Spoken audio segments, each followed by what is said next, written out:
specific place, and then they want to open up a room. Well, I said, and that's where they black. It's both. Dude, it's insane that the may end up in some. All of these are doing are egregious.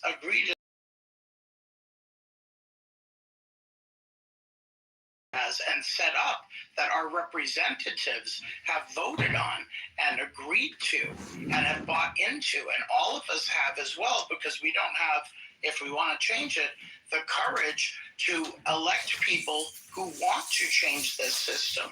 So we're all the representatives then responsible. So where does that end in all of this?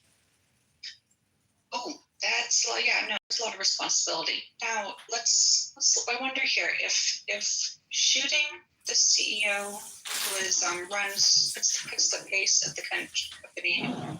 I wonder if that's a bit of a deterrent for other CEOs to have foster a climate of saying, okay, yes, we are going to deny these people. Maybe they will think, this could really fuck up someone's family and they might come after me. Maybe I should look at this claim and maybe not screw them over. So I have the argument. They should make Marshall, take a few minutes if you want. Go ahead. I've heard the argument. I was just gonna say, you're putting a CEO doing their job. One of their key motivations should be, I might get call in somebody's eyes. In what universe is making that fear-based decision okay? And like Scotty asked, where does that end? You acknowledge there's a lot of responsibility. They might be held accountable for predatory behavior on someone who is a policyholder who has paid into their policy their whole life, but yet still does not receive the care that can save their life, and so they die. Predatory behavior in our system receives a prison sentence, not an assassination. What's at core here is, again, I'm with Steve. I don't want to exactly say you're excusing it, but it kind of sounds like what you're saying is, well, if they didn't deny so many claims, maybe people wouldn't be getting tapped in the back. And I'm sorry, murder in all circumstances is wrong. Hey, Mick, can I jump in here for a executives second? who make those decisions in prison would be absolutely fantastic, and I support that 100% over. What I wanted to say is that the idea that someone who sits at a CEO level is actually making the decisions on whether to pay or deny a claim is absurd. It's just absurd. What is the problem is that we live in a society where we never want to talk about mental health because mental health is nothing that people want to talk about. Between a good day and a bad day, and when you see these incidents, to me it should be like a clarion call that we need to start working to identify individuals in our collective society who might be capable of doing these things, because the truth is the average person walking down the street, surgery got approved or denied, is not going to grab a gun and go shoot someone. That's just the truth of it. The average person is not running down into the New York City subway stabbing people because the train's late. But we have outliers in our society, and I think we as a society, we just need to do better to one, talk about mental health, because there are a lot of people are having a lot of problems, and we turn our backs on them as a society. And Meg, I want to hear from you. But if you could just wait a few minutes, can you go on mute, because it's something really important I have to do. Very important. It's so important. I've got to do it right now.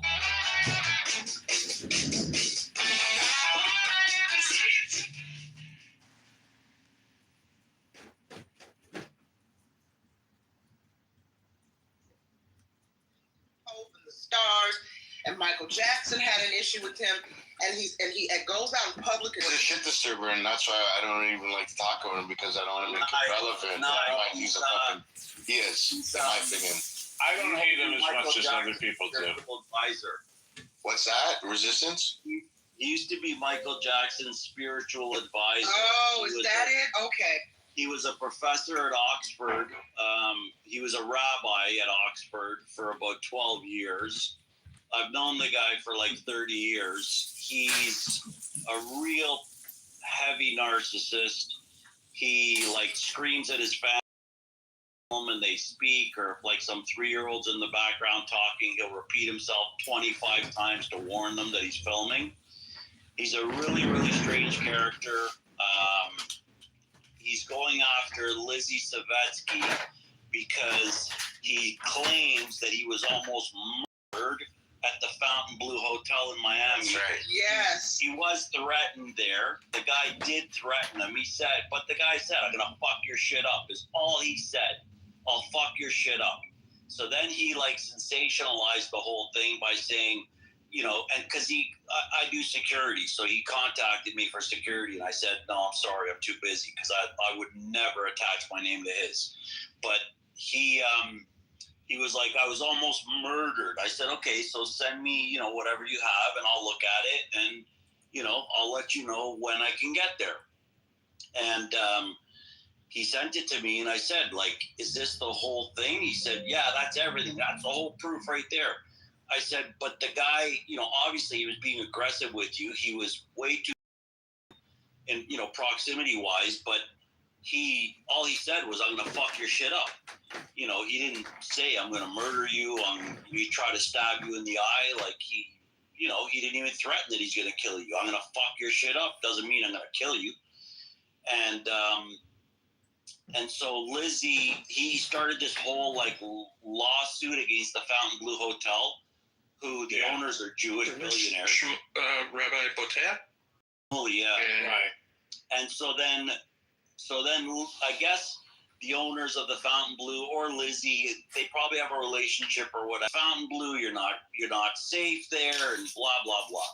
So Lizzie flew out and she went to the pool and she started interviewing people, and she's like, "Are you Jewish?" They're like, "Yeah." "Do you feel safe here?" "Yes, I do." "Have you ever felt, you know, in danger here?" "No, I haven't." So then, you know, he started going after her really hard.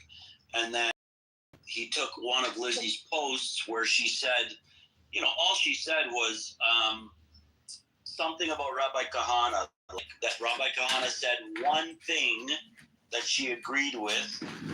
You know, it's like, okay, you don't have to agree with a million things a person says. If you agree with one thing, it doesn't mean you're like a supporter. It just means you agree with one thing he said.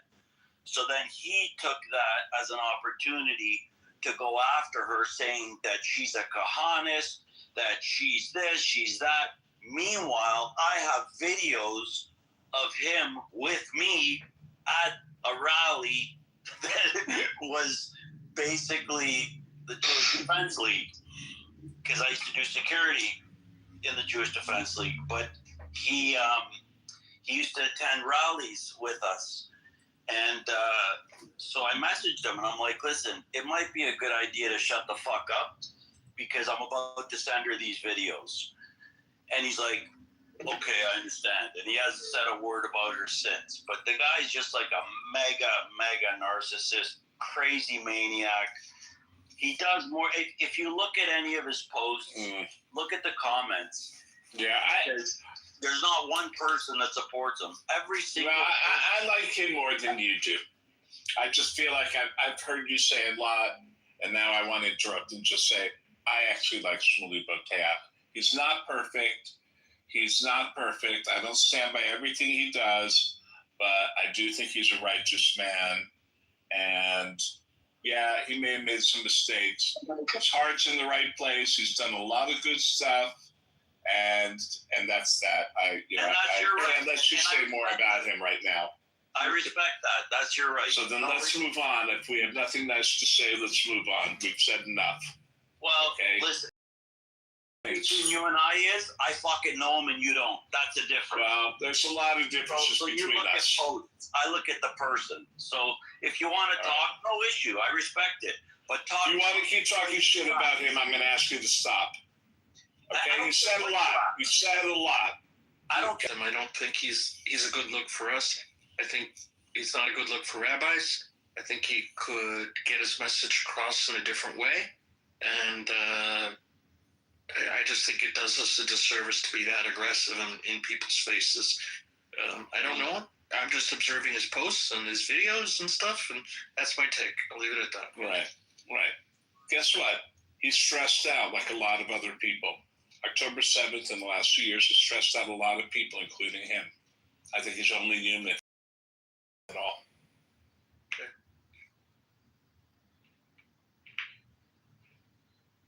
Aleph, what's up, bro? Who were we talking about? Rabbi Shmuley. Oh, sorry, I won't say that. He's a disgusting character. Sorry, and he's always been like that. I just think he has done so much damage and drawn so much attention to himself because he's a narcissist and he loves the attention. Also, the whole story with the Fontainebleau Hotel in Miami, it was really disgusting what he did, especially with Lizzie Savetsky. It was absolutely vile. And he's not done himself any favors whatsoever. And also, I shook the guy's hand about 4 years ago at an event, and he shook my hand like a wet fish. And my late father always told me, when anyone shakes your hand like that, never trust them. Absolutely. Like a limp handshake? Yeah, an extremely limp handshake. Kiss the navy goodbye. And he was also busy chasing all the celebrities around the room as well. Dramatic cuts to Listen, hey, Greg, how he can wants US his officials talk, make cuts as to you the US know. Navy? He has multiple children in the IDF. He's not perfect. But listen, Randy, there's nothing wrong with calling him out. It's like saying that we shouldn't call out Buttercup. No, it's a lot different. All right, I said what I said. He's not an enemy. He's just somebody, he's not an enemy of the Jewish people. Yeah, but of course he's not. Of course he's not. Here's the issue: is he made us look bad.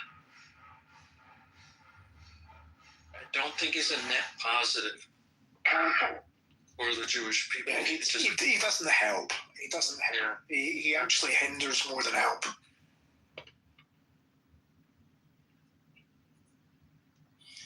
When you're in Vienna and you're sitting in a crowd and you're inciting people so that you can get a video out of it, that's not helping the cause. That's got nothing to do with helping the cause. You want to help the cause? No issue. Help it.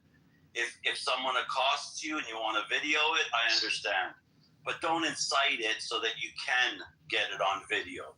Oh, he touched me. Where's the police? Let's get him arrested. That's what he does. And that's a fact. That's not my word. That's a fact. So this is what he did in the Fontainebleau Hotel as well. There was a whole story behind the story that he posted as well, and it wasn't good. Right, exactly. I can't tell who was that who was just speaking who said don't incite because two people. That's Jewish resistance, and Okay, got it. Okay, I think I gave a thumbs up. you did. It's okay, bro. Okay, Yaakov will take it. I did say something. I thought maybe it was a delayed reaction because I said something very similar to Olive.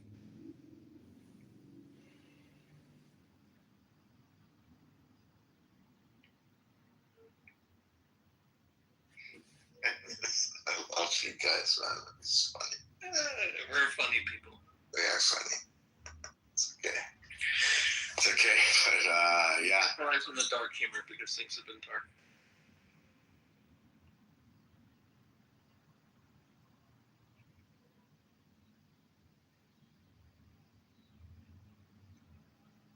I want to enter primatology class in schools, and I want to be a teacher of that class.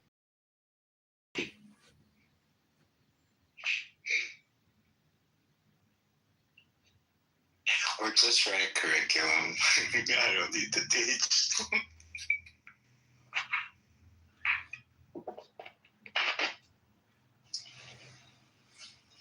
BB, did you see that the fighter jets were scrambled over Canada on Monday from 3 flights coming in from Germany, landing in Calgary with bomb threats?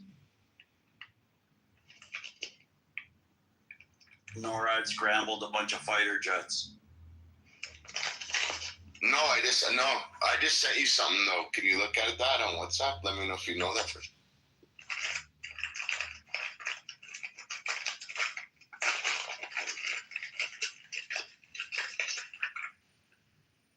Canada's CF-18s are very interesting. Jewish. Yeah, for sure they are. You know what's interesting? In the bottom, they have a painting of the canopy. So it looks, you can't tell, like, if you're looking at the bottom of a top in a dogfight. Not that they dogfight much. Yeah. Yeah, exactly. It's very, very interesting.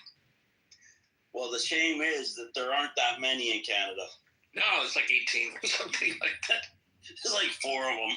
Yeah, no, I think there's a little bit more. There's 70. But yeah, something like that. Yeah. Yeah. That was 18. Well, that's why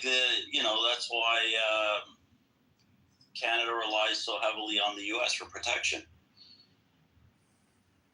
Good to have a big brother. It's very good to have a big brother. They should treat him better, if you ask my opinion.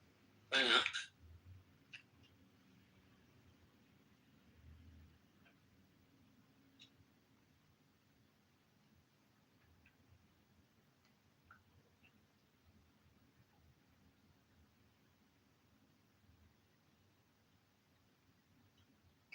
Damn, I just got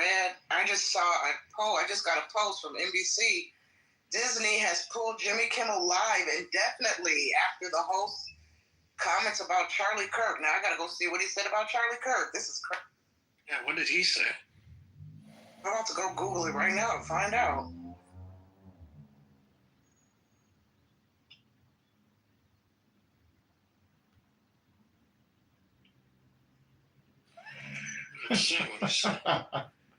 Maxie.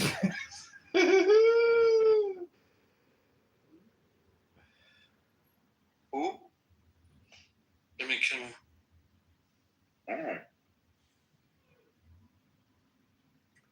Jimmy Kimmel, during his opening monologue for Monday Night Show, the man accused of fatally shooting Kimmel last week in Utah was aligned with President Donald Trump's MAGA, Make America Great Again. Here's the quote. The MAGA gang desperately trying to characterize this kid who murdered Charlie Kirk as anything other than one of them, doing everything they can to score political points from it. In between the finger pointing, there was grieving, he added. Wow.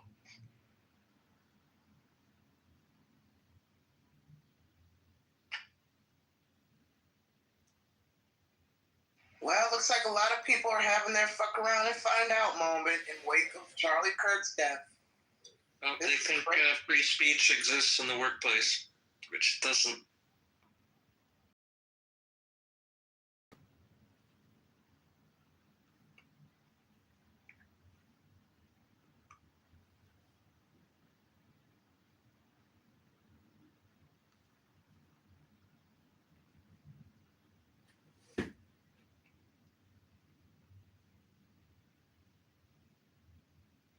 Yes, my baby.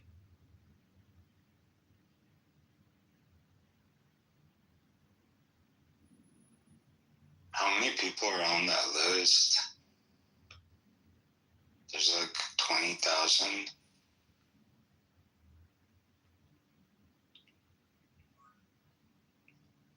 What could you do? The list of people who said things about Charlie Kirk. Defended what happened. I think it was like 20,000 a few days ago.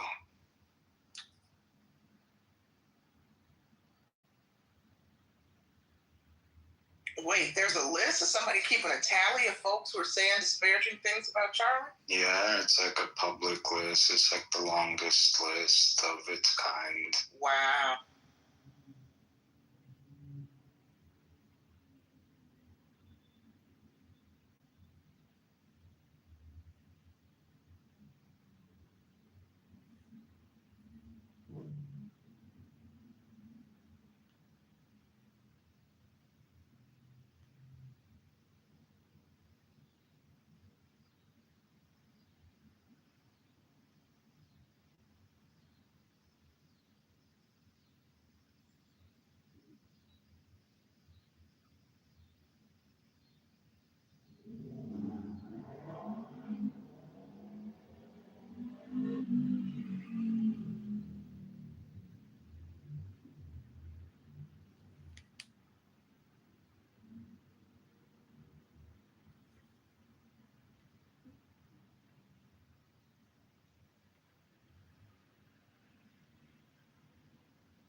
Yeah, normal. I just saw your comment. I went to Google it. Judges ordered him to Syria. Man, these people are insane.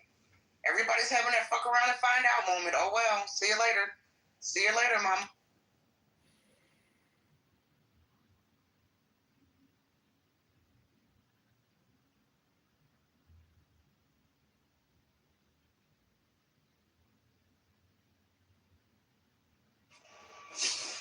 Did anyone see that Jimmy Kimmel's show was canceled because of some disparaging remarks he apparently made about Charlie Kirk? Yeah, we were just talking about that while you were on the phone. Oh, of course.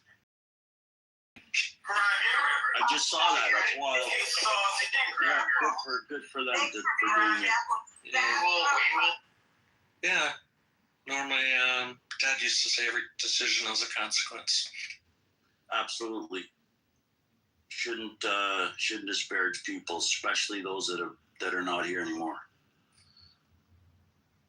Well, specifically those that are not here anymore. Well, to be honest, he was disparaging Trump and his allies. He wasn't disparaging Kirk. When I read of his quote, here, he said,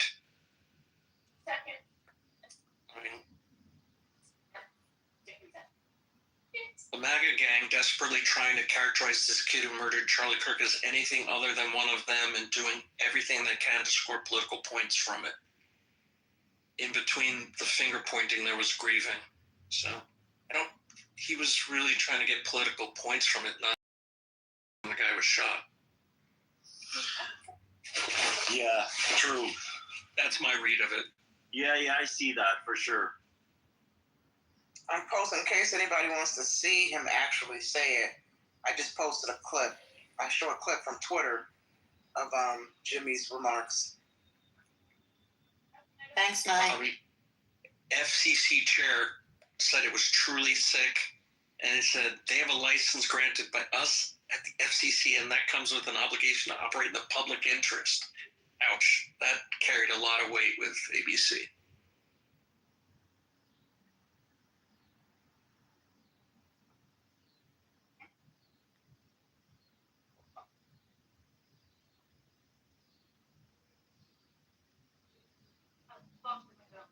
And at the FCC, he was really on their case.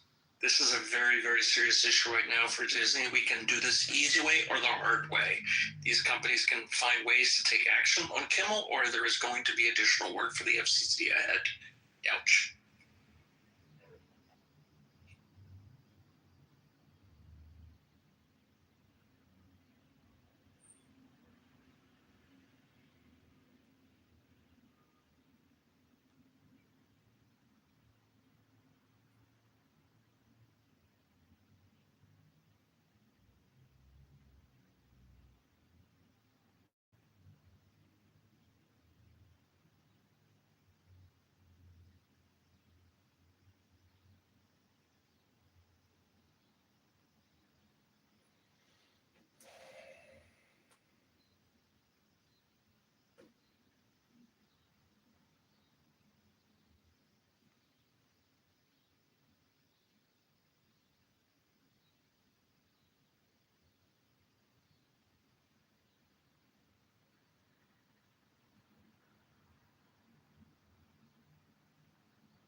Thank you, George. Well, Megan, no pics. No problem at all.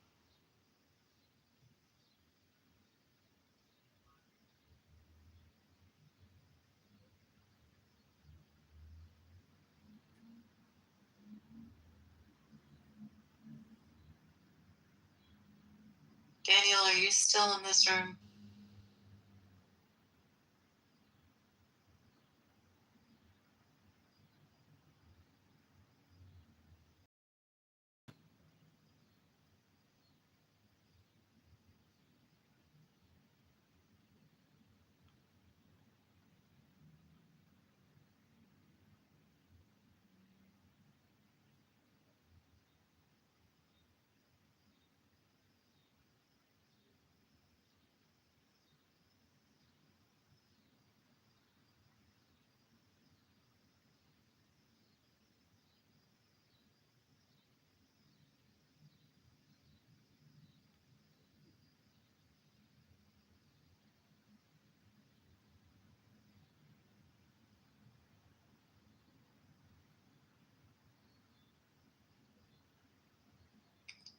Sir, I wish it wasn't so.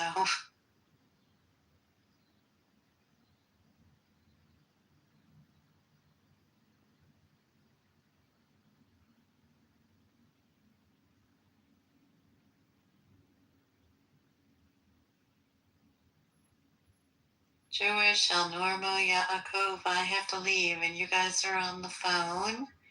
Yaakov, do you want to hold up the fort?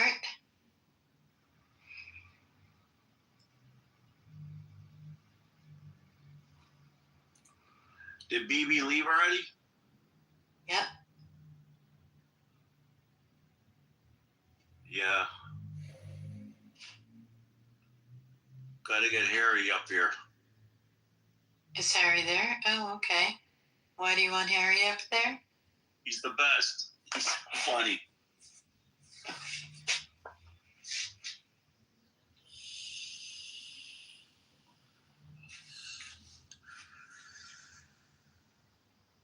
He's been given the invite, but I'm not seeing anything.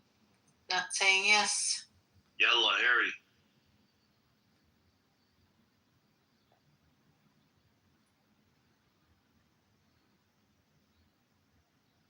It's not coming up.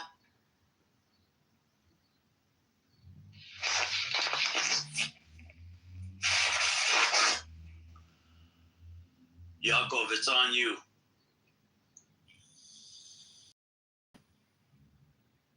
I'm not hearing anything.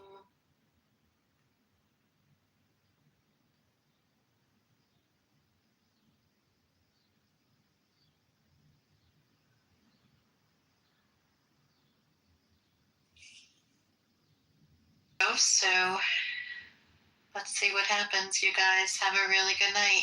You as well.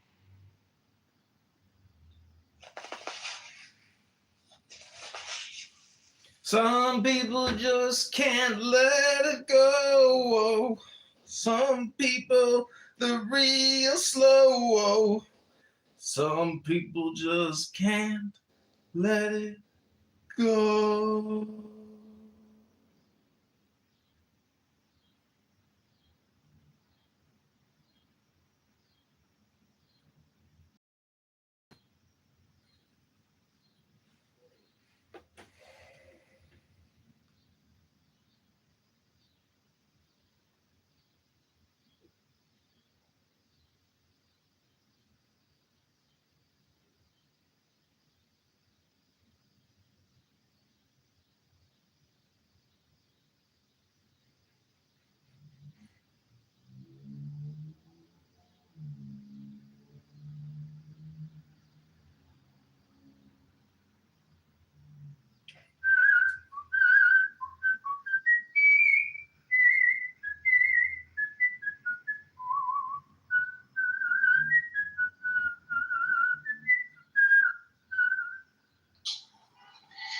time we find the commandments of Yama and Niyama mentioned, though we must never forget that the conditions of success vary for every individual.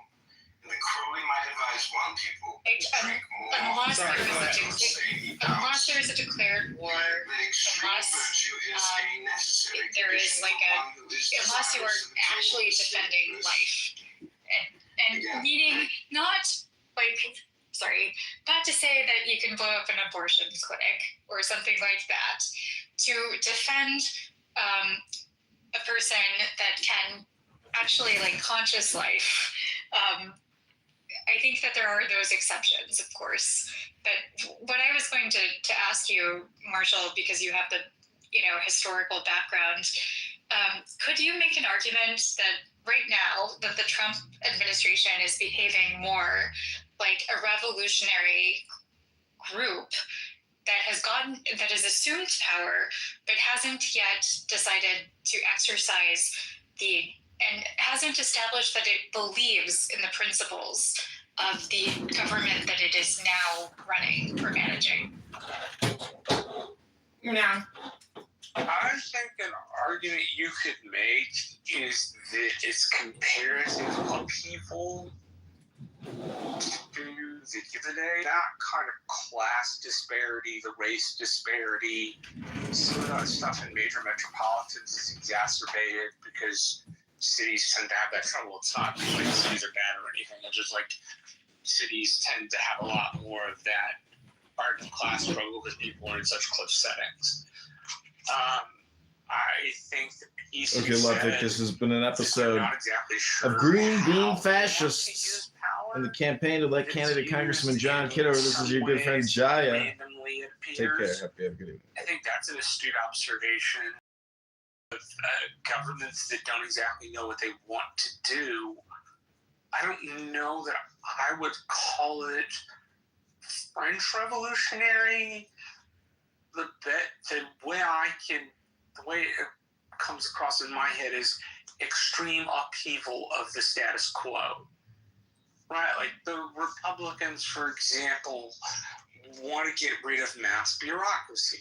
That's been something that's 100-year-old belief in the Republican Party. Bipartisan. But it would bipartisan.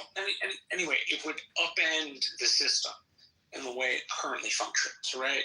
So in that sense, yes, it could be revolutionary because it's completely trying to upend the established order and remake it.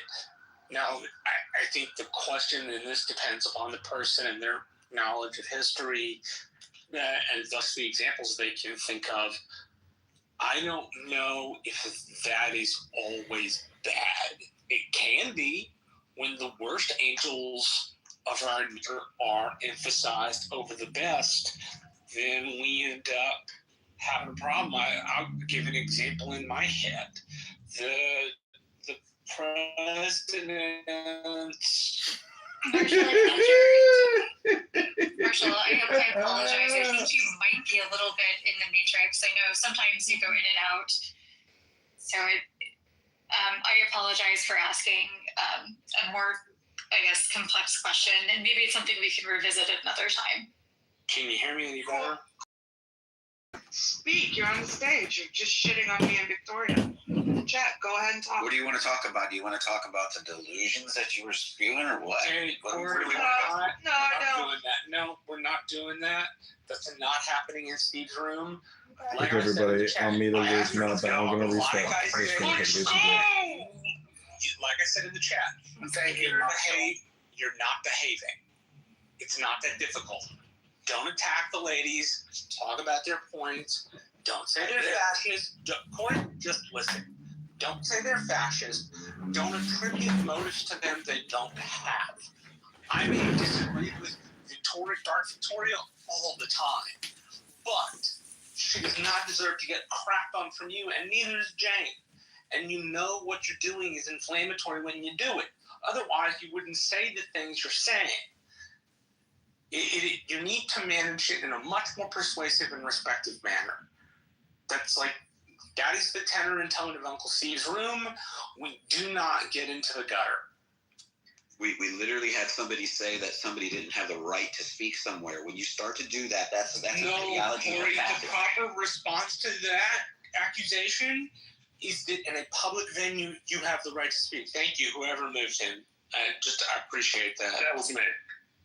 Yeah, we're just not having that conversation on stage. Thank you. Yes, really appreciate that. Also, the whole idea of like, where do you have the right to speak, etc. Obviously, like in work settings, it's different than in the public square. And in the public square, it can still affect your work setting. So just be careful, everyone.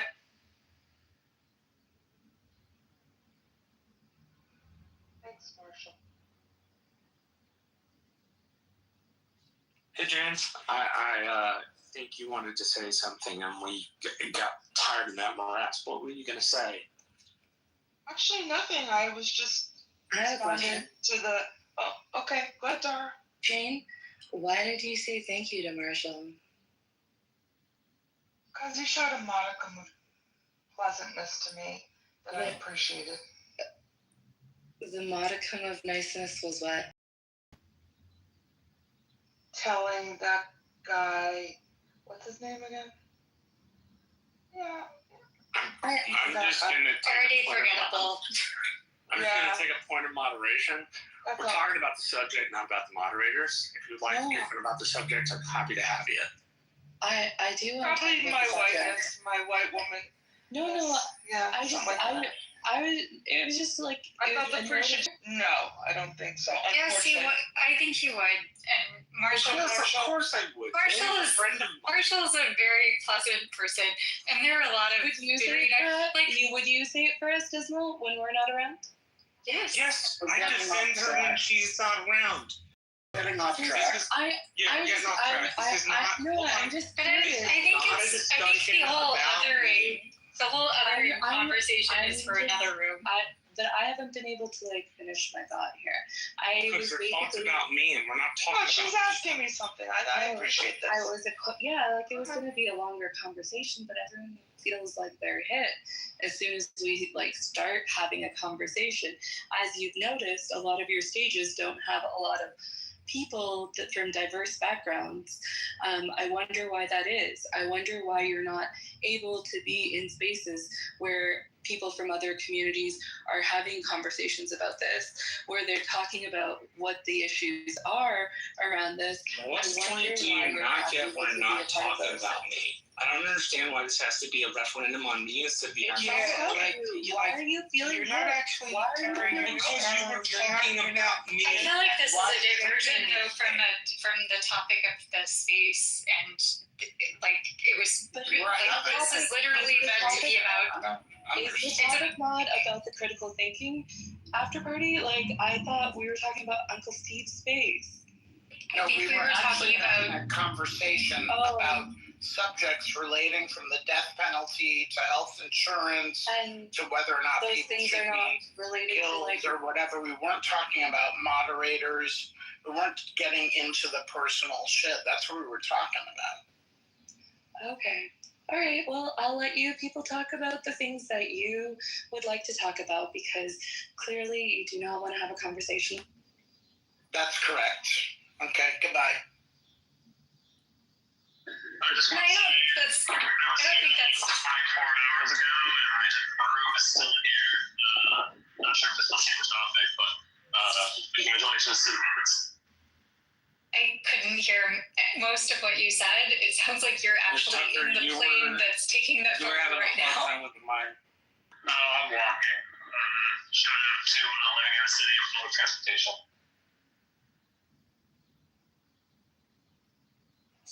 I just want to say something because I think she's still down in the audience. Tara, it seems, and I could be wrong, but it seems when you want to talk, you want to gripe about something. And it doesn't feel like you actually want to have a conversation. You just want to, it seems, I'm not accusing you of anything. It seems like you're not an honest interlocutor. It's more like you want to come in, gripe about something, and just cast aspersions. And I think like anybody up here is tough enough to stand on their own. but it doesn't actually seem like you actually want to talk about anything as opposed to someone.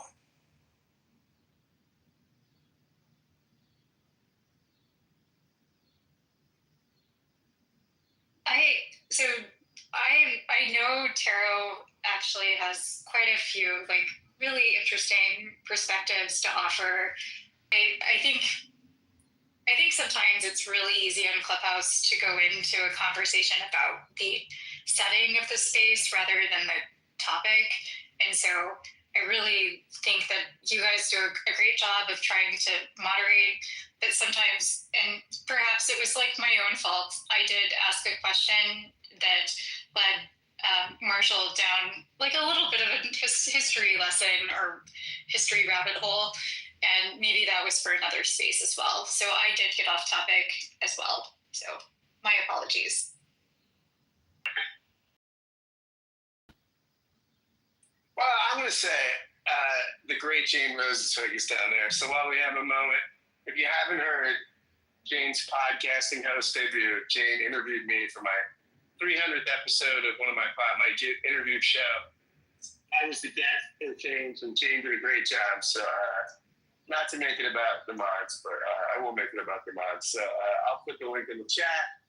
Great job by the great Jane Rosenzweig. I call her one of the great ones.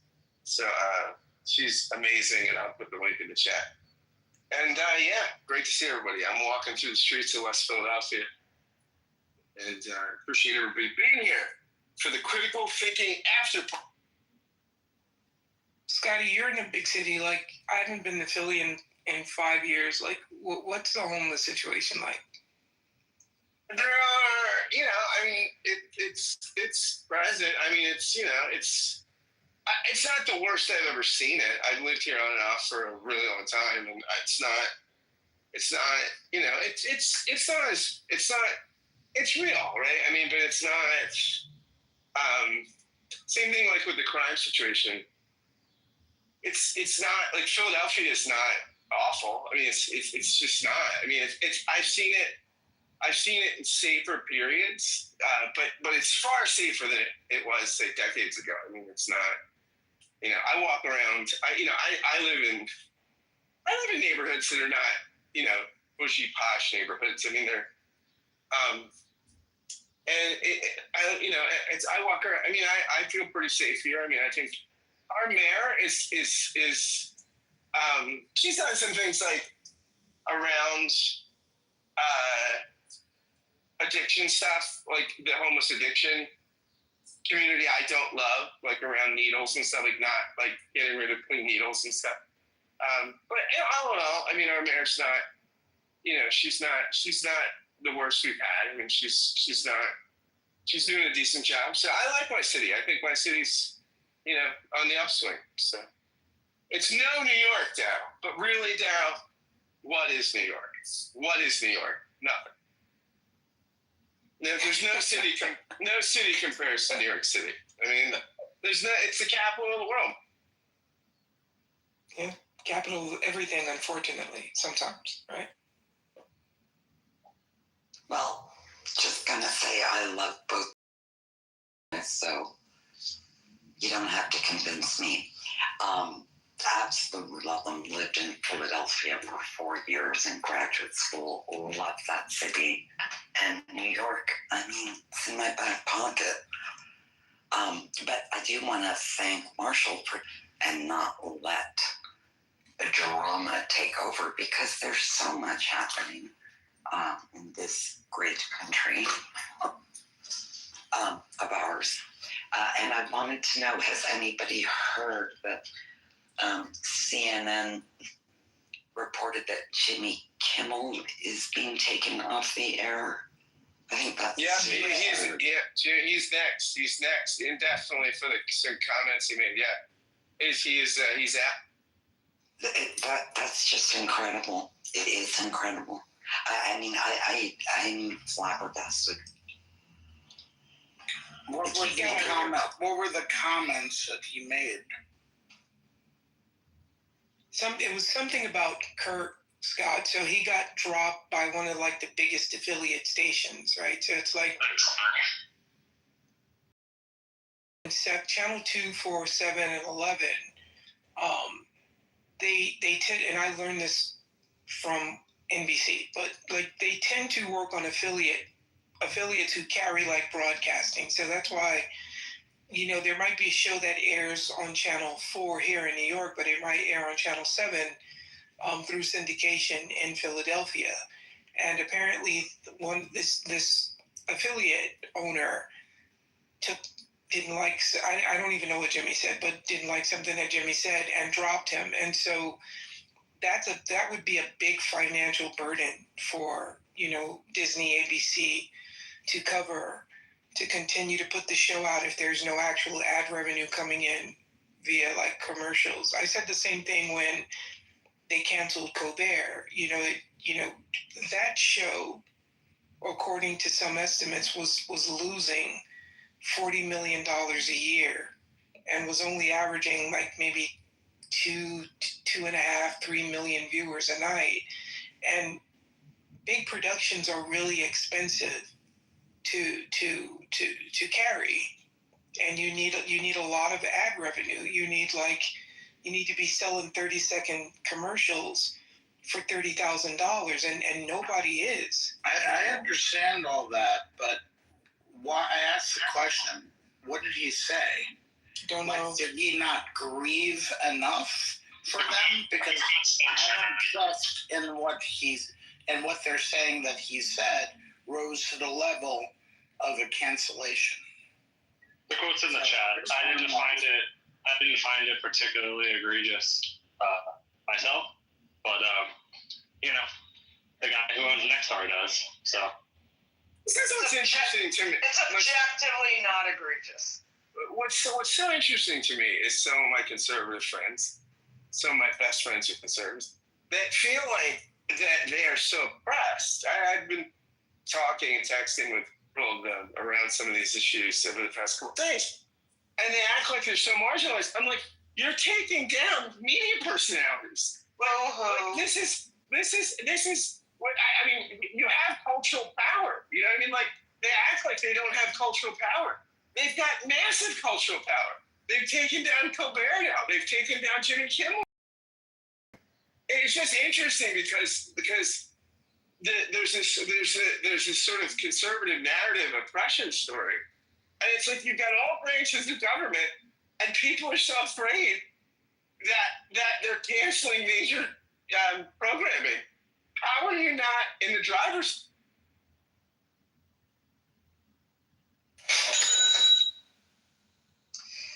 Yeah, I think. No, Marshall, go ahead. Oh, sorry, Lemon. I didn't hear you. Go ahead. No, I just want to,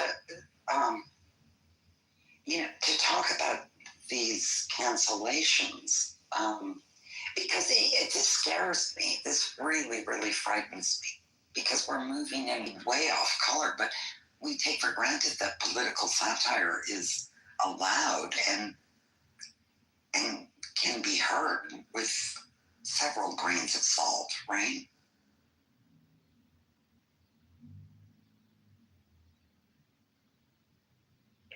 Now, the way that censored person I can think of, and I could be wrong, but is Tipper Gore. Right? Tipper Gore was when she was second lady. I mean, her sort of stuff was rap lyrics and and she was big explicit lyrics labels that went out to Walmart and stuff like that. So that's the last Democrat I can remember that was sort of in the forefront of a censorship. I'll tell you one of the things I find odd about the remembering of Kirk as it's going on is the attempt to semi-deify him as some sort of a saint. I don't mean that literally, I mean that more figuratively.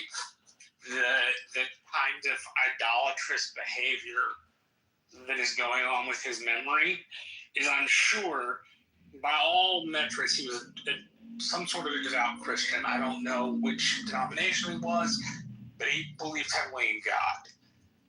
the man who believes heavily in God, I highly doubt would want himself to be made into an idol.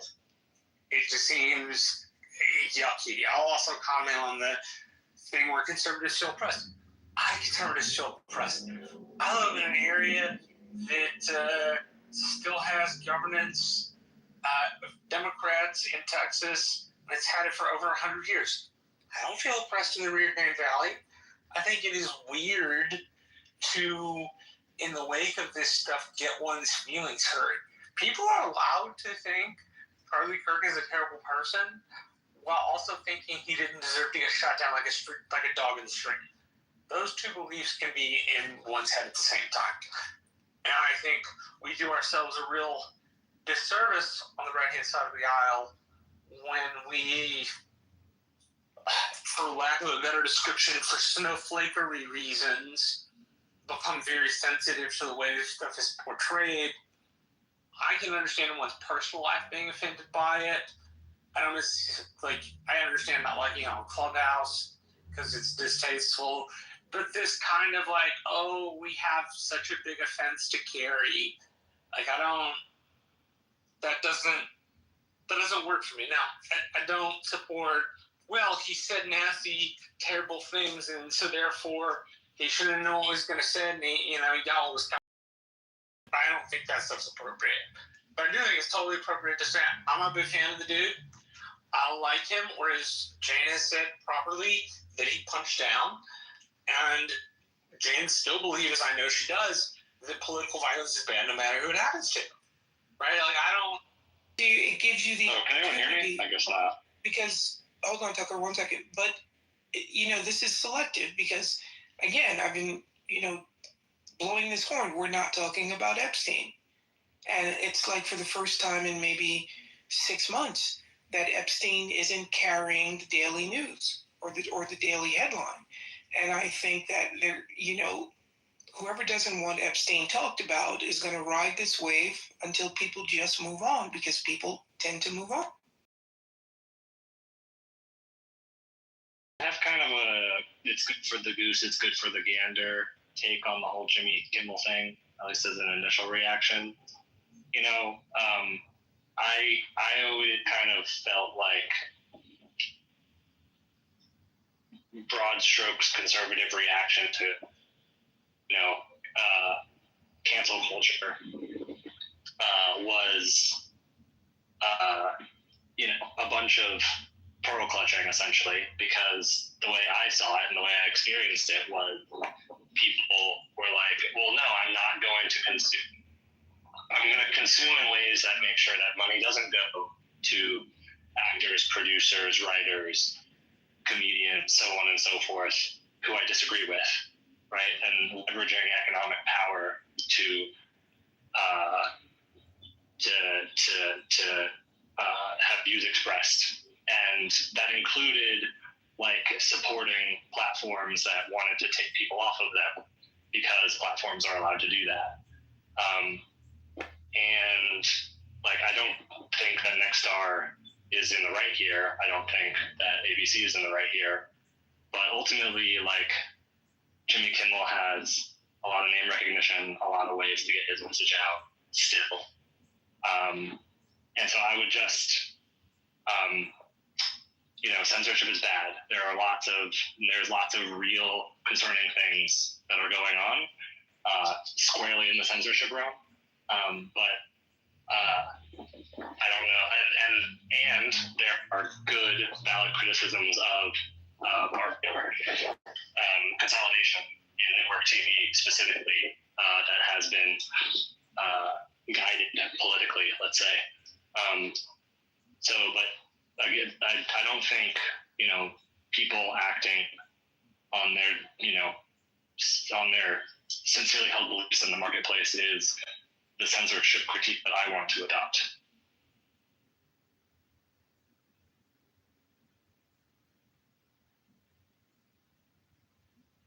That's interesting.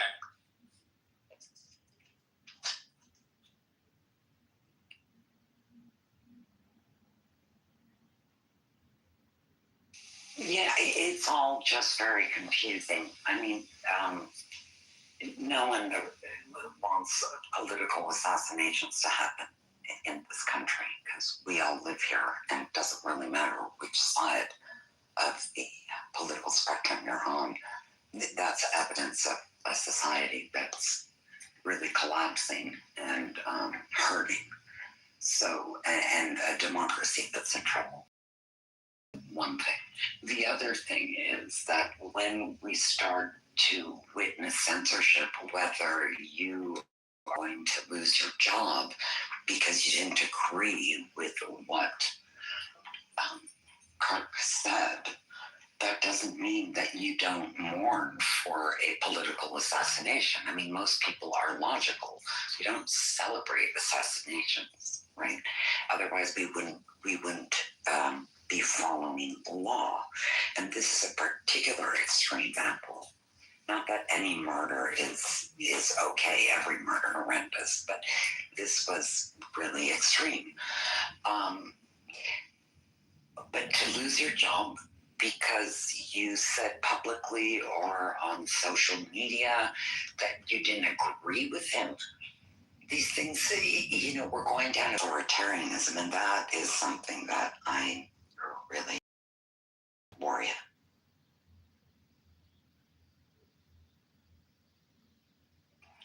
What's going on with this space where it just ends up being like a bunch of people, like it's like one of the dregs of this app right now, where people come in and just continue to attack other people, and all these like rabid people on the right keep doing it, and I don't understand what's going on. It's not the space I walked into earlier where we're having a good conversation. I started checking out the chat and deleting a couple of comments where there were some personal attacks. Like, I just think it's everybody wants you to be mad about what they're mad about, and if you don't, you're somehow a failure because you won't pick up their cross to bear.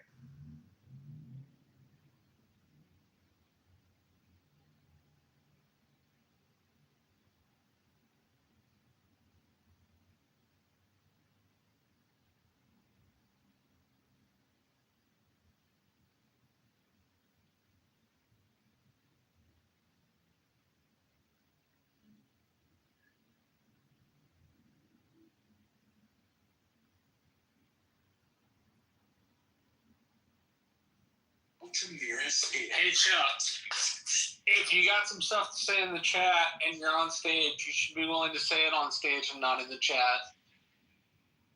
Otherwise, I fail to understand why you're up here. If you're just gonna sit here and be a chat warrior.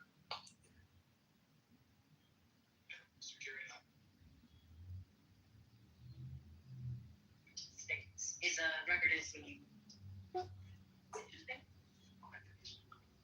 despite good reports from his CEOs, he was repeatedly transferred. Administration communications. Yeah, like well. No, it's nothing like that. Joe's parents were both technologists. It's a long time. Hey JCC, how you doing? Yeah, I'm good. It's good. Done working for a little bit. Thought I'd come back. How'd this room go? It was good. It was good. I'm with Scott. It was good.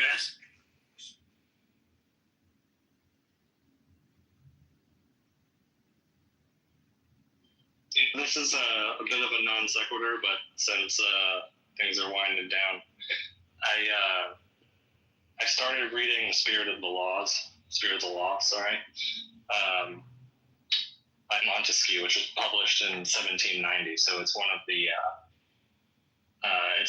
kind of classic texts that the founders would have read when they were thinking about how to frame the Constitution. And one of the things he talks about, kind of ad nauseum actually, is the concept of virtue, and he defines it in ways that I think are interesting if you understand American history. For example, he talks about the value of citizenship, and he talks about preferencing community over wealth accumulation. And it's reflected directly in the Constitution because he says bribes are anathema in a republic, which is literally explicitly incorporated into the Constitution. And the founders in their writings talked about virtue in much the same way that Montesquieu did. When magistrates preference making money off of their position because it shows that the morals and the virtue of the republic system have been corrupted. So it's just very telling. And I think just one aspect of U.S. history that I think has been lost on many people is before kind of the Industrial Revolution, at like the 1870s, 80s, Americans as a people generally their concept of a good life was not getting super wealthy. It was like having a homestead, and what they referred to as a competence, which put you among your peers, right? It allowed you to be among your peers. It didn't separate you because you were so wealthy that you couldn't understand what other people were going through. So just wanted to share those thoughts.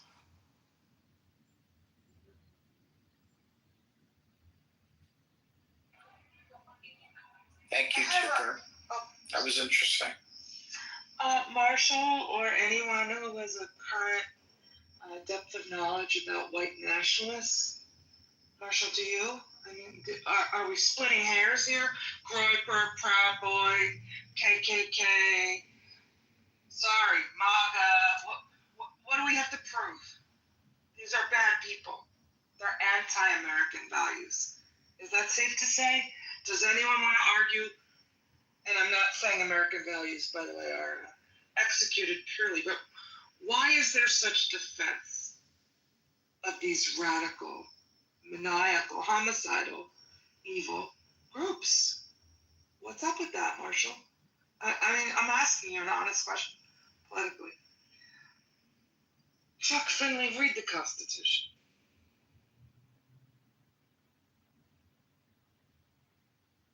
Come on, mods.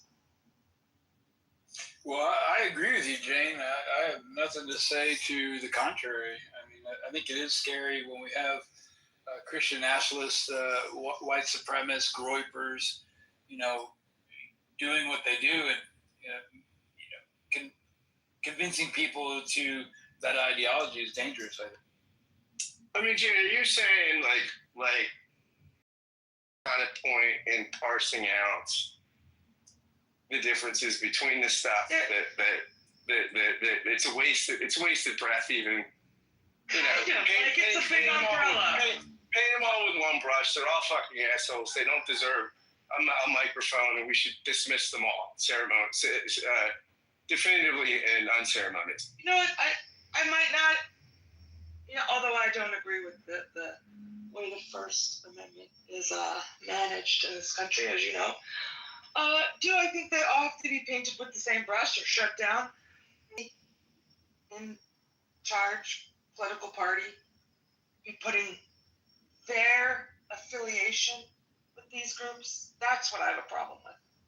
Why would our president, I mean, I'm asking it facetiously, why would the American government be taking a positive standing with these people? Groyper, Proud Boy, whatever, Scott. I guess you're right. I'm lumping them in. Is it because they're mainly Christian? And Christians are the high populace of the country? With, high regard kind of sort of? Yeah, maybe. No, I think that's a different question. I mean, I think the question, if you're asking why does the Republican establishment, right, sort of, why is it seemingly overprotective of people that seem out of the mainstream? Anti-American, yes. Yeah, anti-American, out of the mainstream, tribal, extremists, Nazi, whatever you want to call it, right? Whatever you want to say. choose your poison. I think, so this is just anecdotal, right? But I think that when people say, when people start to say, well, these people, Charlie Kirk's a white nationalist, I think that their base, while maybe not white nationalists, right, or at least part of the base. I mean, I'm talking about some friends I'm in pretty active dialogue with right now. Very interesting, very intense, a little frustrating at times. They are inherently defensive, right? And I think that's there's just a sort of circle the wagons, right? That you can't give an inch. That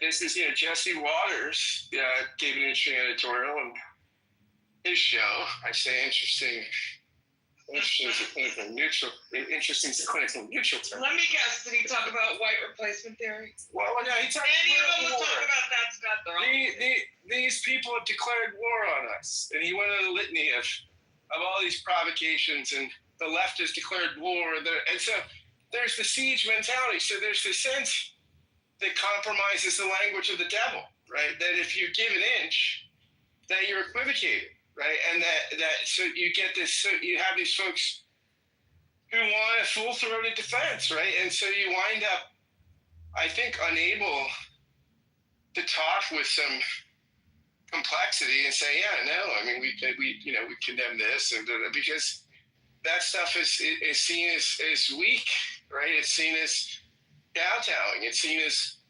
I think, I think it's pathetic on one level, but then you think, like, how many times though, and I'll just say, this isn't a defense of it, but it's empathy.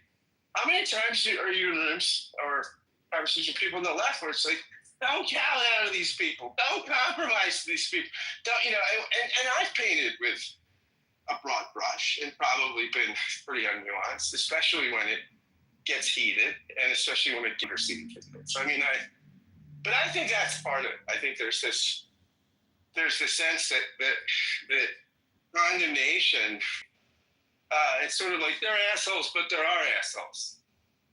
There are assholes. And so, go after their assholes, not our.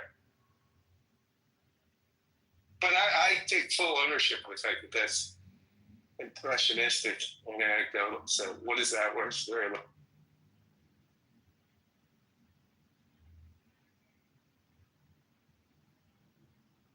Although what I will say is not anecdotal, because my friends, I was just in this group thread. I was pointing to just all these studies about sources of violence, right? Political violence, and it's not nuanced. It's not ambiguous, right? I mean, if you look over the past, the past few decades, it's overwhelmingly on the right. Now, there are instances on the left, but not so. It was interesting today. I found somebody posted a source from the Cato Institute, which is, I don't know how you get more right wing than the Cato. Their own shit. They're rejecting their own shit. So I'm going to post that tonight. That will be, of course, denied. Somebody said to me when I was pointing out the studies, don't believe the data. I said, what if I just go by the data? Don't go by the data. Go by your eyes. That's right. Okay. I mean, well, my eyes tell me a lot of stuff too, but I feel like there's this sense in which we could try to have a more objectively anchored conversation. But this is. I thought the left. I thought we were the subjective emotionalists, but that's less and less the case. I am totally sorry.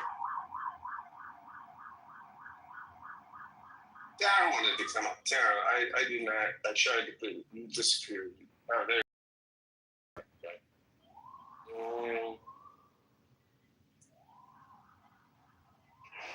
Yeah. Hi, Tara. Hey. I think that's what's frustrating, right? Like, people are not having objective conversations around these topics because they have no objective kind of like grounding to political theory work. And so it's kind of hilarious listening to people talk about things that they don't really want to be grounded in. Like, they just have built up a delusion, and they are far gone in their delusion at this point that they don't want to address the obvious issues. And that makes them feel very uncomfortable. Like, it's important to understand the difference between Klansmen and groypers, and because this morphology is very much harming people today, right? We talk, like, you know, about the two black men that were lynched in Mississippi, right? Like, currently it's being ruled suicides. Who knows if they'll even ever, like, political violence is not new. Political violence happens every fucking day. When did you think it was not happening? Were you confused? Oh, you just got political because your guy got affected. Oh, who was your guy then? Let's look into that. Let's try to understand who your guy is. That you're only concerned that this guy died from political violence, and not the fact that on Fox News an anchor said to go ahead and kill the homeless. Who are the homeless? Who are the homeless? 65% of the people that are homeless and killed by your society. You want to kill them. That is what is being peddled on your TVs. And you are okay with that because everyone should have the freedom of speech. Everyone should be allowed to kill anybody they like. And it's okay. But don't do it to us. The absurdity, like, laughable in these rooms because people don't want to be real about anything. They think it's a fucking joke. And that's the reality. Scott? It is Clubhouse. Yeah, I mean, I do think people do come here. You're right. I mean, I do think this isn't the Oxford debate. They out here for jokes. They out here for jokes. Yes. They try to get one off, right? They think everything's a fucking joke. Until, oh no, now there's political violence. Today, all of a sudden, not when Native children are being detached from their families. When that ICWA hearing went down, how many thousands of Native children are going to be dead because of that decision? Those are not political deaths. Because Native people are free to kill. Kill them as much as you want. We commit genocide in North America, and it is okay. That is what these people want to talk about. It's only political when Charlie Kirk dies. That's when it becomes political. Hold on a second. Right, Lena, girlfriend. No, We heard you. No drama, girl. No drama, girl. We can don't get in the drama, girl. Hold on. Hold on. Other people talk. Don't. Why are you gonna be a drama? I'm not. Don't be a drama queen. Don't be a drama queen. Hold on, King, for a second. King, for a second. Like, excuse me. Taro. Like, this is not like one of those rooms. You know, she's the one that said that I was being drama. Daryl, did you actually stop for that? Yeah, that's fine. But you want respectability politics on her? Wait. Did you start getting respectable?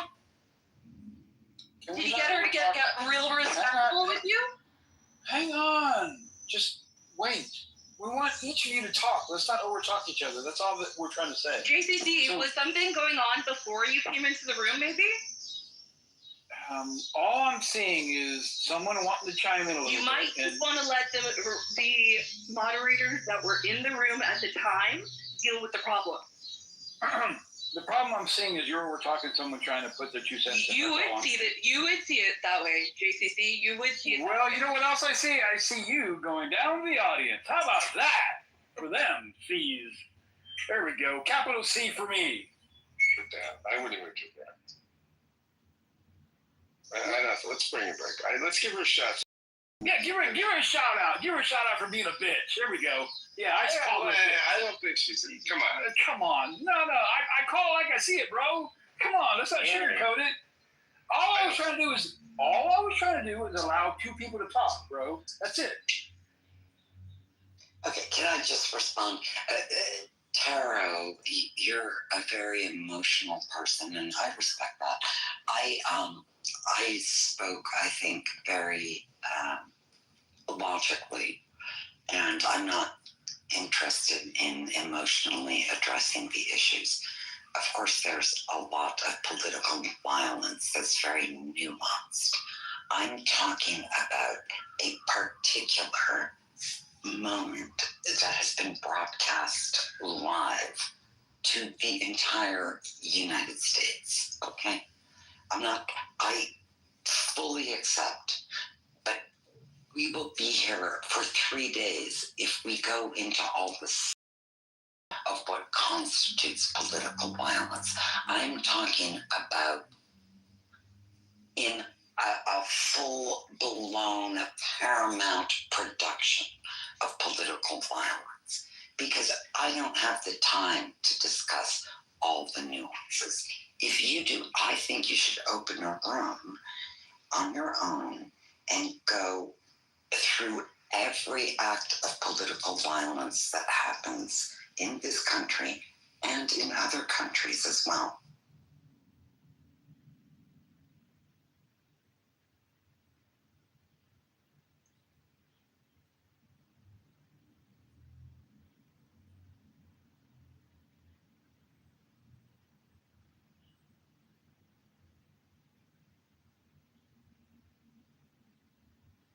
I guess she doesn't want to. Roya, welcome up. What's up, everyone? What's the topic? Not the one that started. Nito.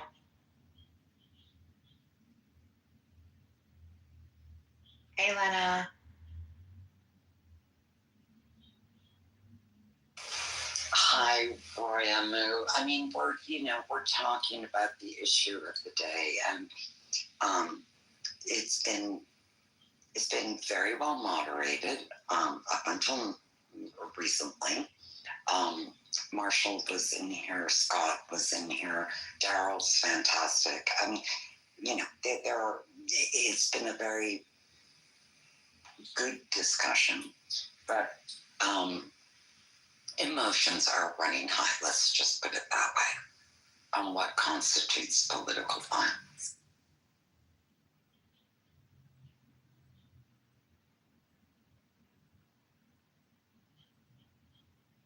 By the way, I mean, it's a interesting topic. I mean, like, political violence is definitely one of those terms that gets thrown around a lot, but, actually sitting down and saying, like, oh, well, what actually counts? Like, is it only physical harm, or is it politically violent to implement intimidation tactics? Is coercion considered political violence? As the prior speaker, I think it just got a little bit unhinged, to be fair, but that is a question. Now, if that's not the question of the room, whether or not, systemic violence also, is political violence, those are all things be unpacked and, civilly. But yeah, I'm gonna listen more to see what the room has to say, so that I can, listen and respond accordingly to the temperature and specific frame that you guys are laying the conversation out. Well, glad you're here, Roya. Because you're always a voice of reason. And it has been a reasonable space that touched on, why Jimmy Kimmel has been canceled, why Charlie Kirk is turning into a martyr, and we're going to have a someday.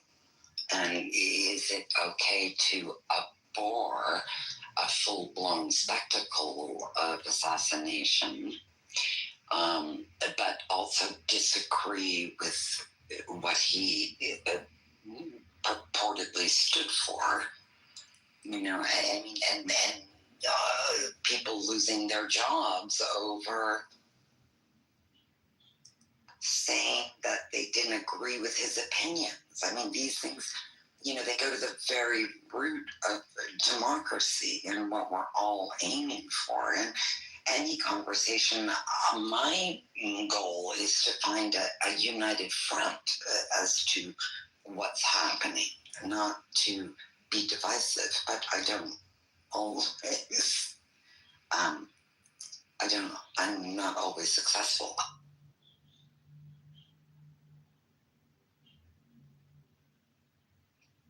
Hey guys, JCC, you still there? Yeah, man, I'm here. So I got a bail. I got class in the morning, so I'm gonna leave you with the reins. Steve said that you can shut it down whenever you want. It was a good room until it wasn't, but yeah, I'm out. Gotcha. Have a good night. Have a good night, ladies. Yeah. We'll keep it going as long as you folks want to keep chatting. All I ask is let's be civil and not overtalk each other. Hey, JCC, beautiful man. Hey. I'm all right, Lula. How are you? Pretty good, pretty good. Hey, everyone.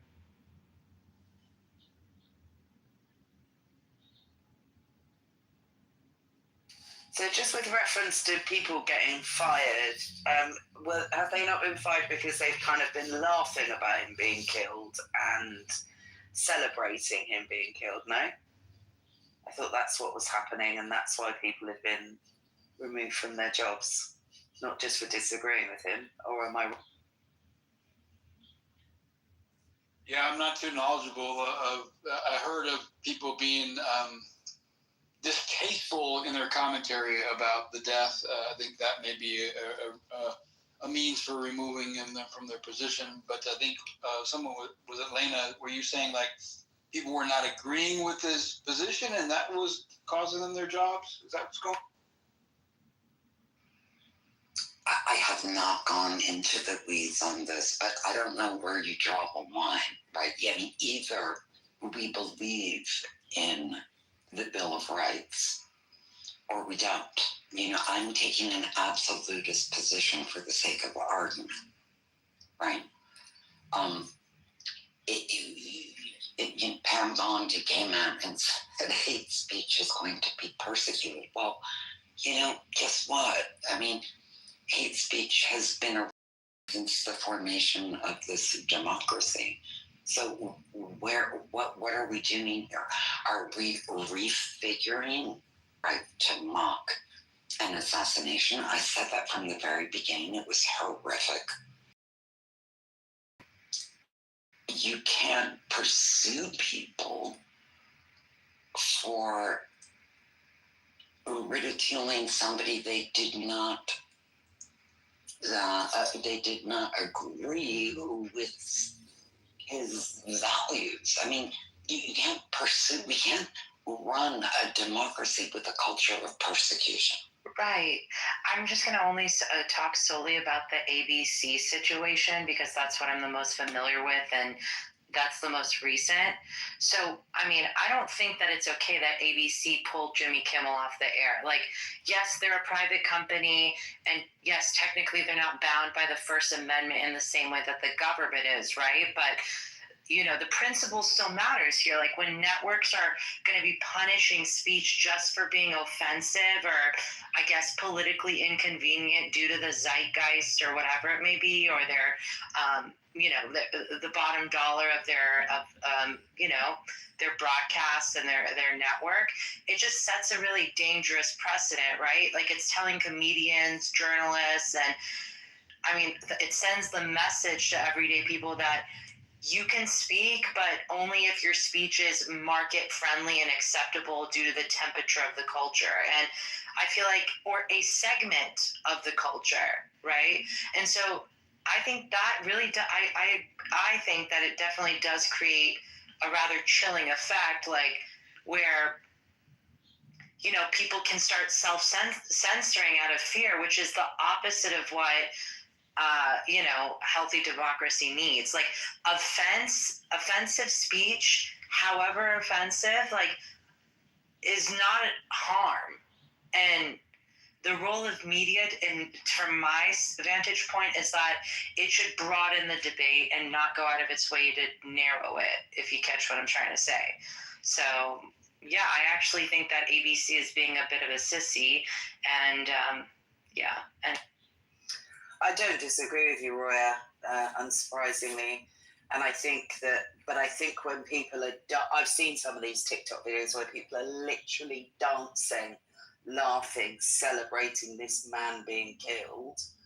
And a lot of these people are in positions of authority, a lot of them are teachers and so on. You cannot be standing in front of a classroom and putting that on your public social media. You should be neutral in those kinds of roles.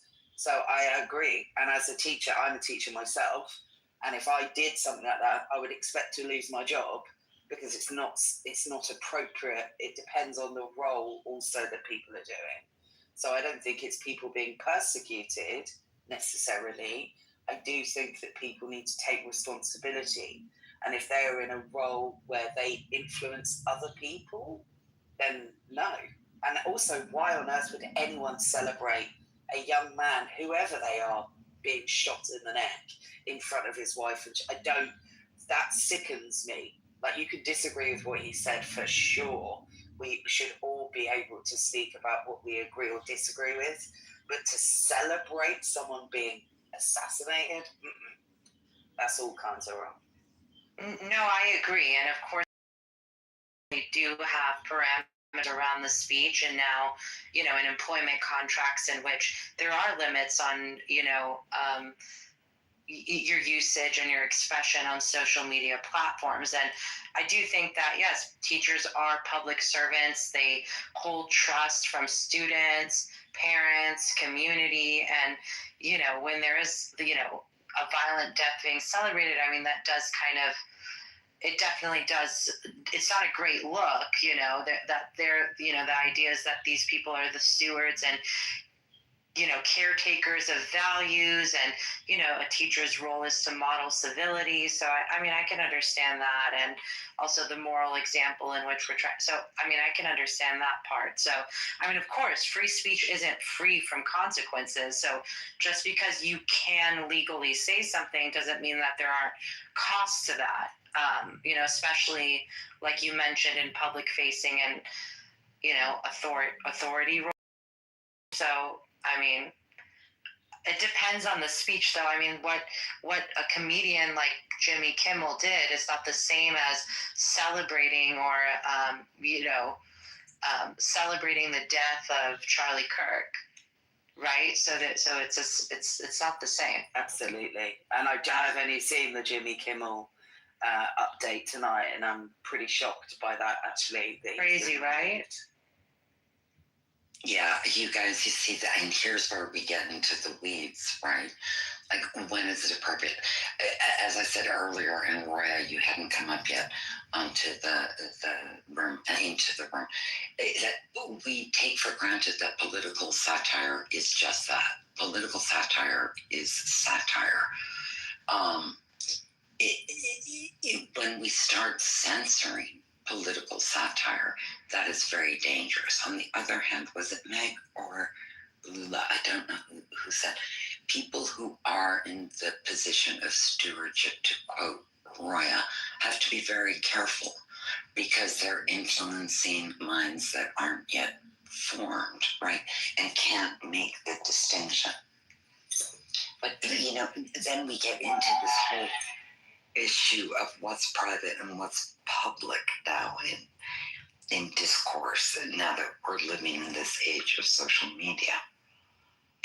We're crossing some boundaries that are very tricky to navigate. Well, I think we're going to have to catch up and really figure out what our values are, if there are any boundaries, because social media influencers are not public servants. They're not teachers, but they have the power to guide, particularly the young people, in some really horrible ways. Agree. Andrew Tate, like if Andrew Tate were to meet his demise, I'm sure a lot of teachers would feel relieved, even though the damage is done already, right? The normalization of misogyny and rape culture. I'm sure a lot of because a lot of children have regurgitated the nonsense in their classrooms, and I really think that like we're not better for this at all. I remember, and maybe my memory fails me, when people were sharing cartoons of Obama as a monkey, and Michelle Obama was like a monkey, and people were saying that she was transgender as an insult. All of these things that occurred, I'm not sure that outside of only the worst and most egregious, but then it does, context matters. It does depend on what's going on. But Charlie Kirk regurgitated some very bigoted views, and the fact that I have to tiptoe around that for fear of sanction when it's the truth. It's not an opinion. These things aren't opinions. Stereotypes are not opinions. They're stereotypes. They're not based in fact, and they're very harmful. I think what people are missing is the fact that a lot of people were harmed by Kirk's rhetoric. Definitely bigoted views of it. I don't know if anybody has ever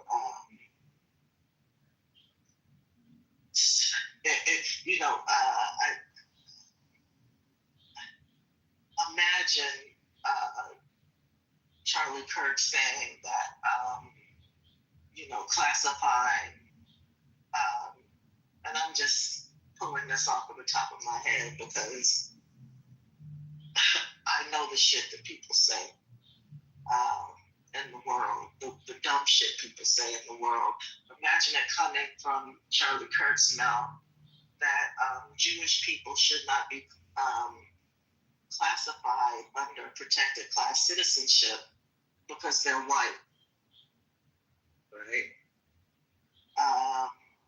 Imagine that, like we're in an environment where people who have critiques about other governments that they're not citizens of are being sanctioned by the state. They're being sanctioned under pressure of billionaires, which is highly problematic. To kick these people out of school, to take away their degrees that they worked for. This shit is insane. Like, it's not just about Charlie Kirk.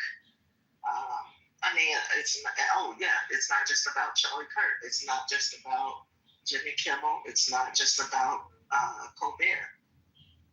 And I think that we need to be very serious about this moment as it relates to what exactly we're doing here. Because this is not familiar, at least in my lifetime. In my lifetime, people had the freedom to burn the flag if they so chose, and because it was speech. You don't have to like it. Klansmen have been on national TV. You don't have to like it. But again, it always seems very one-sided. It's just interesting to watch what people tolerate. I definitely did feel what that young lady was saying about the outrage and the energy around the perception of political violence, quote unquote political violence. Because I'm not sure that it's political violence, actually. I'm not sure that just having a political opinion having reach. There's just a lot of elements going on, you know, with the social media influencer, the parent-social relationship, all the things. I'm not sure. That I still have some things that I'm trying to figure out, but it's just weird. And you know, sometimes, you know, like, do our children need to be filmed getting gunned down in order for people to be as outraged? There was a school shooting at the same time this was occurring. I don't think the president said anything about that shit. And it's preposterous. Do we need to put video cameras in every classroom so that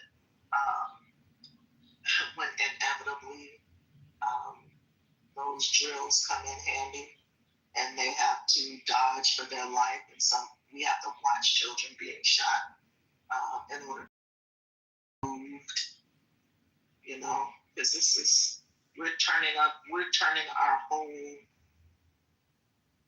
all of our mores, all of our norms upside down for Charlie Kirk. And the reaction to Charlie Kirk, that's a political moment, but nothing for the children.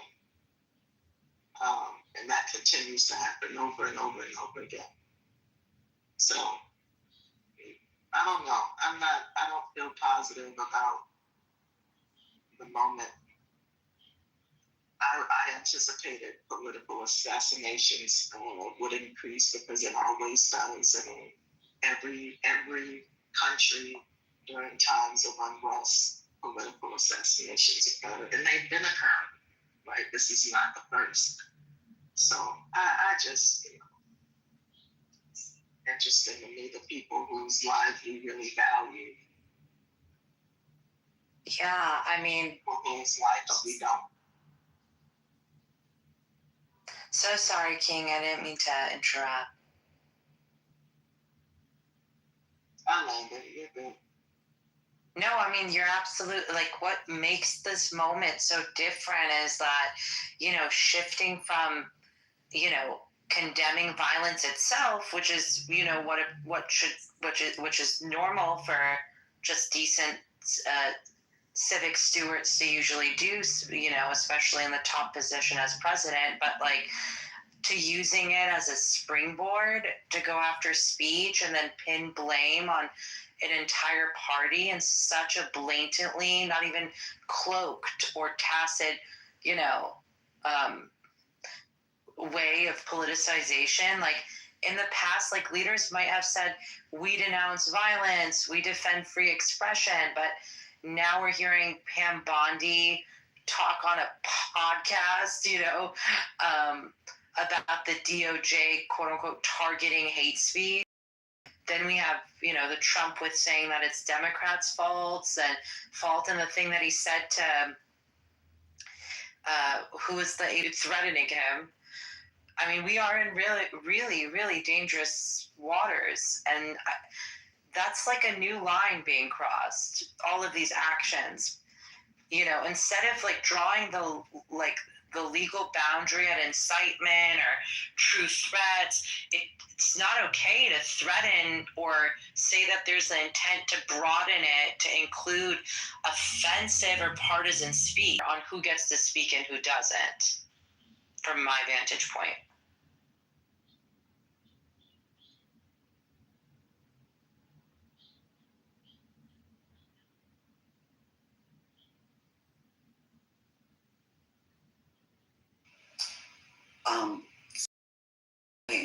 If I'm pronouncing it correctly, you brought up some excellent points, and so did Roya, and I think that the issue that we're dealing with is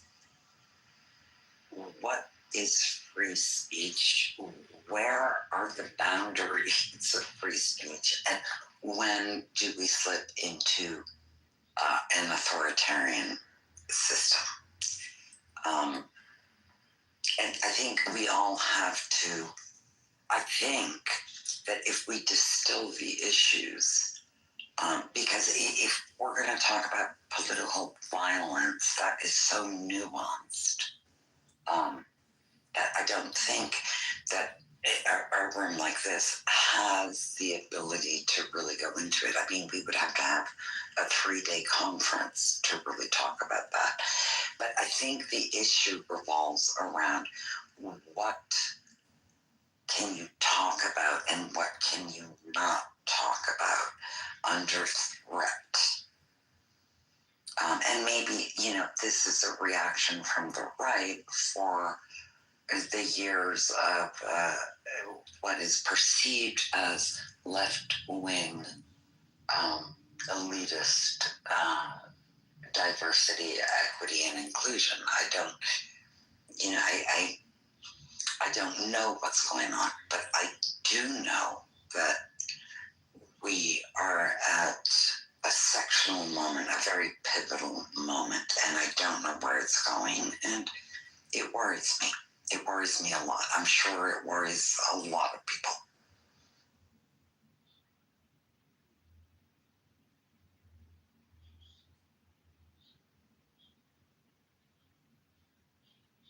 Yeah, it definitely is concerning when folks like Jimmy Kimmel get fired for, a comedy skit that's pokes fun at someone in a high position. So, yeah, where are the boundaries of free speech? That's kind of a good point. Well, I mean, the boundaries around free speech in this country are intentionally vague, right? Like they're intentionally written broadly, right? So that the government can't easily move the goalpost and decide what ideas are allowed. And as we know, our courts have only set the precedent and carved out super narrow exceptions, right, around true threat, actual threats, incitement, and everything else is pretty much I can't remember all of that. I'm no lawyer, so the rest, the whatever's, everything else is protected. And so I cherish that vagueness. That vagueness is the actual safeguard against peaceful, even if we find it crude or crass or even morally shitty like that. It's better for us to err on the side of more than less. And the moment you start to, all of us should be afraid if there's threats or actual moves to start defining speech too tightly. Because, you hand politicians that power to censor anything, they don't, who knows what's going to happen? And who knows what they're going to label as harmful or hateful. Seems quite partisan if we don't even have, even if, the actual, if we haven't even gone through the correct investigation and legal proceedings around this shooter, this assassin who's committed this heinous crime, but he still is, under the United States Constitution, he still has his right to his day in court. So there's lots of things that are still vague, and we still don't know a lot about what's happening. But yet, for the president of the United States to turn around and blame an entire political party in such a blatantly, polytainment energy way just for clout is really, really not okay. But yeah. Yeah, I definitely agree. That's kind of the scary point to hear from our leader of a nation, to say things like that are very insightful, that can cause problems. And that's where it's an issue for sure. Yeah, it's like, I get it. Now the mudslinging, the getting a little bit, down into the trenches, kind of being the bad boy of the campaign cycle, that's one thing, but it's completely different once you're actually in elected office. But again, it's not like I expect anything different from someone who's not really taking on the role of president to be able to serve the public. That's not really the motivation. here. So rules are different. Yeah, so Roya, you bring up an excellent point, and I just have to reinforce that because the government should be in service of our democracy. And when the government fails to be in service of our democracy and starts to veer off in a direction that could be easily interpreted as more authoritarian, and the government is aspirational, right? It's what all Americans want to look up to. That starts to go in a direction that may be full of censorship, animosity, violence, rhetoric that is rather than calming, then we're in trouble.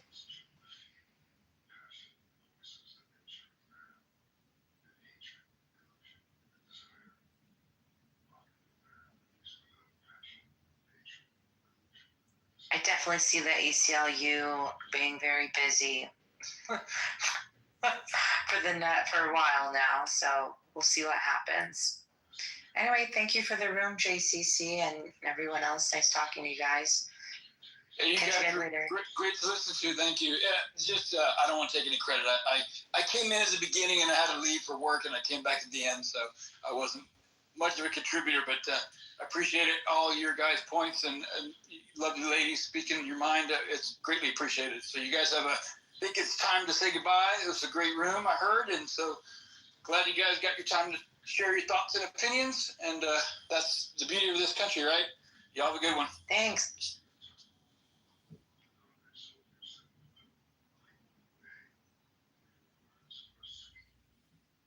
Was trying to mock the political Republican. Let me download this. Okay, let me stop right there for 1 second, right?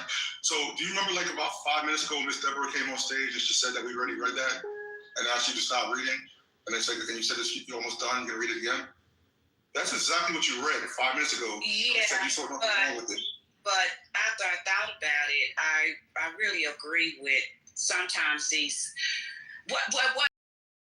Y'all are fault. I don't see. Well, let me just add this now, Lana. I don't think he should be. I thought it was my dummies kicking in, Just. I don't think he should be thrown off the air for the comments. But I agree with Mike because sometimes these comedians can go too far, and we have to think about what has really happened here. Someone lost their life, and Trump, he's a very close friend of the family. So Trump, with him having the influence and being the president of the United States, I guess he can do say something. Things could be done differently. If you're mocking the president of the United States, close family friend, then it's 10 seconds. We got a full stage. Please, we got a full stage. We got to pass this around. Go ahead, finish. Yeah, I'm still understanding how you have this. I'm explaining to you that I agree should have been thrown out the air. Why? Exactly.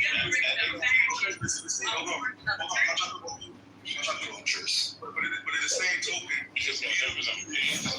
Mike would say that Trump is the one who this is him. This is who started this shit in this country with politics. This is the one who brought it to this level. Right? But y'all don't say nothing about that. You guys act like he's a victim. You just think about nobody killed January 6th. Hold on. You know who else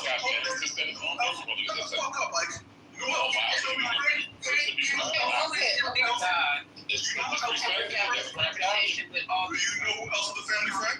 It's a lot. And you and that damn echo, it's hard to follow you.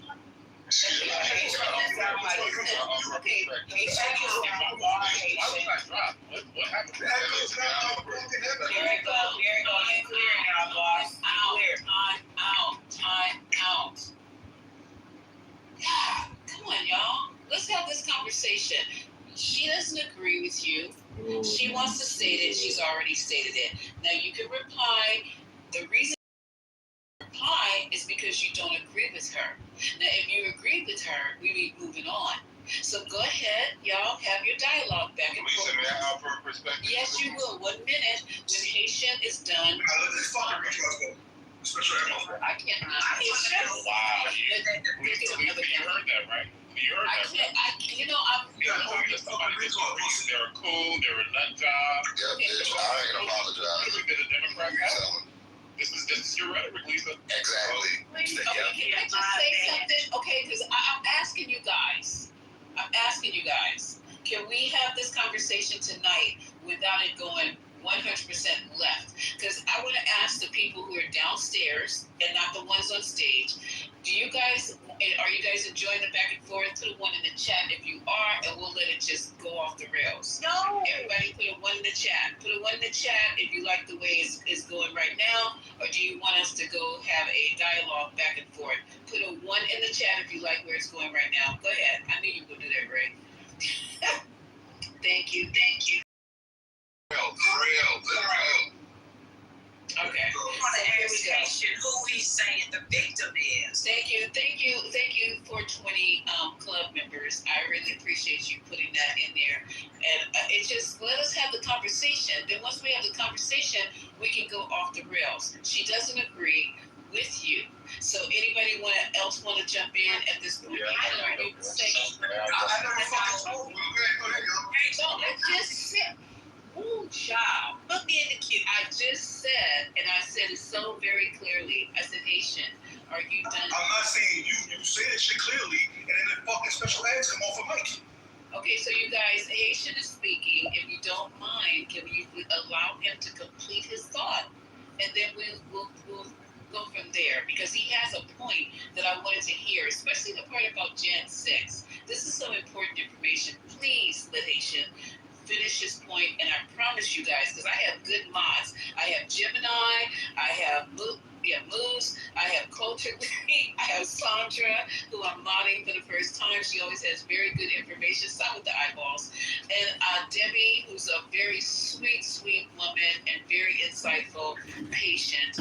Please just allow us to moderate, and everybody here is going to have a very good experience, I promise. Okay, so go ahead, patient, finish up, and then we'll. Yeah, so it's just odd that you read it, you heard it, and you read it, you said nothing wrong, and now you think something's wrong because it's a close family friend. Jeffrey Epstein was a close family friend. Is that why Elaine got moved? Like, is that all it takes? What does a family friend of the president have to do with anything? It has a whole lot to do with everything, man. It's not a dictatorship. It's not a dictatorship, though, man. Yeah, he's a good close. Let them land. Like, we want to hear each person complete this girl. Please show them respect. Let them land. Please let them land. So, again, this is not a dictatorship. So,